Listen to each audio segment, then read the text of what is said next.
Martine, ici, Martine et Martine. Hier après-midi, un terrible événement s'est produit. Vous en avez peut-être entendu parler. Il s'agit du terrible séisme de Port-au-Prince, la capitale d'Haïti.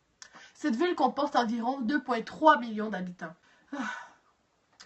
Ce terrible événement de 1 minute a causé la mort de 230 000 personnes et a causé des blessures très graves à 200 000 personnes environ.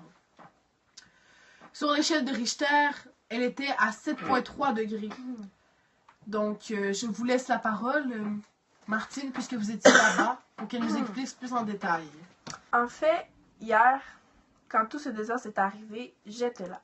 J'étais à mon hôtel quand j'ai entendu des plats tomber et puis tout à coup, le plancher a commencé à trembler. J'avais vraiment peur, alors je suis descendue dans le lobby de mon hôtel et puis je suis sortie dehors. On entendait des gens crier au secours, à l'aide et même des enfants pleurer. J'étais carrément plongée dans le chaos. À chaque coin de rue, c'était le désespoir. Personne ne savait quoi faire, personne ne savait où aller, donc tout le monde restait dans la rue. On pouvait voir même des personnes prises dans les décombres. C'était juste extrêmement frustrant de voir ça. Techniquement parlant, sur le plan géologique, ce qui s'est passé, c'est que l'île où se situe la République dominicaine et l'Haïti est au point de rencontre de deux plaques tectoniques, la plaque nord-américaine et la plaque caribéenne.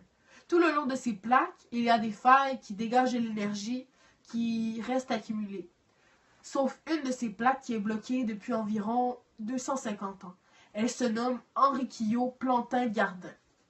Donc l'énergie qui est accumulée dans celle-ci est une quantité énorme. Mais le problème, c'est que Port-au-Prince est situé sur cette faille. Donc, vers 4h50, un mouvement de coulissage se fit sentir d'environ 50 mètres tout au long de la faille. L'un des côtés se souleva de plus de 1 mètre. C'est à ce moment que la terre se mit à trembler pendant 1 minute. Et en fait, si on y pense bien, 1 minute, c'est une éternité dans cette situation. Pourtant, cette catastrophe ne devrait pas nous surprendre, car la ville avait déjà partiellement été détruite en 1751 et 1771. Pour les géologues, ce qui est arrivé à Haïti est inévitable, était en fait.